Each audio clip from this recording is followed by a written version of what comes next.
O anime já começa com o aparente protagonista suspirando numa noite chuvosa, em que ele simplesmente afirma ser um agente secreto do governo e diz que o mundo tá cheio de alienígenas de outra dimensão. E para piorar tudo, eles estão planejando uma invasão. Logo, com seu senso de justiça, ele diz que deve exterminá-los por completo. Depois, o anime volta com o lobo solitário que se acha o próprio rei. Sim, esse é o nosso protagonista, que está na escola e já tem uma garota aparentemente líder de alguma classe já reclamando do cabelo dele, porque isso iria contra as normas da escola. Só que aí, do nada, depois uma garota de cabelo preto misteriosa diz que o corpo dela pertence a ele, e acaba surpreendendo ele, pois ela beija o sapato dele com seus lábios. Ela afirma seu ponto, dizendo que faria qualquer coisa por ele, porque ela na verdade seria apenas sua criadora. Como criadora e protetora, ela começa a seguir ele em todo tipo de canto que ele vai. Parece que ele não tem escapatória e tem uma Yuno atrás dele da vida. Enquanto ele conversa com a amiga dele, sua criadora a observa de longe. E depois de ambas as amigas do Prota estarem tendo uma discussão, sua criadora diz que se alguma delas for inimigo dele, ela vai exterminar elas. Com toda essa situação, o protagonista a leva para o terraço de cima no anime e pergunta o nome dela, e ela diz que se chama Ochibana Ami, nesta vida. E assim ele pede para explicar por que ela persegue, e diz que nunca mais vai ver ela se ela não responder a explicação. No decorrer da explicação, ela diz que milhares de anos atrás ele foi um rei e ela era uma leal criada, e por isso que nesse mundo ela vai seguir ele até o fim. Ele acha que tudo isso é um delírio dela. Já ela diz que ele não recuperou a memória dele. Logo após ouvir mais sobre rei, espada e magia, o protagonista joga contra a tela de proteção e pede para ela meio que parar de seguir ele. Na noite chuvosa, o protagonista em casa escuta notícias sobre um tal assassino fantasma que já fez 11 pessoas de vítima, e depois ele já desliga totalmente desanimado com essa notícia. Enquanto o Prota foi deitar,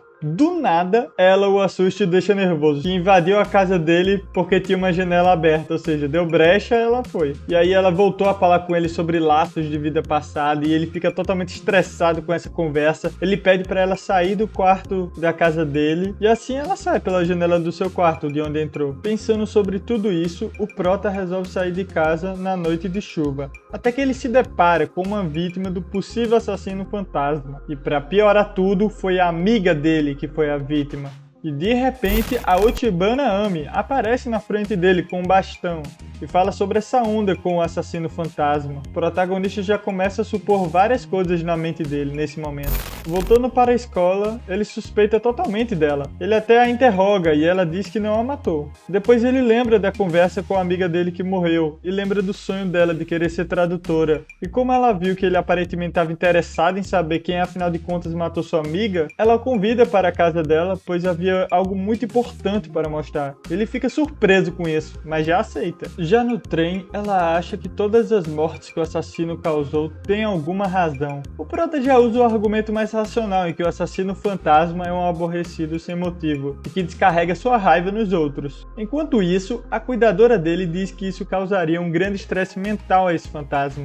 Logo, ela cria uma teoria em que ele faz algo para sair com consciência limpa. Ou seja, ele provavelmente pretendia cumprir alguma meta inventada da cabeça dele. E com tudo isso apresentado, ela ainda acha que não é só um assassino, mas sim 2 assassinos fantasmas. Quando o Prota e a sua cuidadora chegam em casa, ela mostra para ele em sua tela do computador uma das vítimas do assassino fantasma. Ela diz que achou tudo em um fórum e que possivelmente é um homem que está fazendo isso. Aparentemente ele usa arames como garantia de morte da vítima. Ela pergunta a ele: Jussamar, você quer pegar o criminoso? E ele diz que nunca pensou nisso, e ela ficou até aliviada. E ela mostra a cena da amiga dele, toda acabada. Revoltado com toda a situação, ele simplesmente quebra uma placa em uma rua aleatória e desconta toda a sua raiva. Agora seu interesse em querer pegar o criminoso surge, só cresce cada vez mais, já que ele já começou a seguir os movimentos dela, da cuidadora dele. À noite na rua, seu telefone toca, em que um cara só diz parque. Ele vê a placa em que a 300 metros tem um parque, e quando ele chega lá, o protagonista encontra mais uma vítima, e finalmente fica de cara com o assassino fantasma, que diz ser um agente secreto do governo que acabou de destruir um alienígena. Diz que é tudo pelo bem da justiça e da humanidade. O protagonista já acha que ele tá louco, né? E ele começa a se bater junto com ele. E apesar do protagonista levar uma surra no começo, ele consegue contornar a situação usando a inteligência dele, e ele liga o celular para chamar a polícia. Até que sua cuidadora o salva, pegando o cara por trás que iria espancar ele. Quando ambos estão em casa, ele diz que suspeitava dela,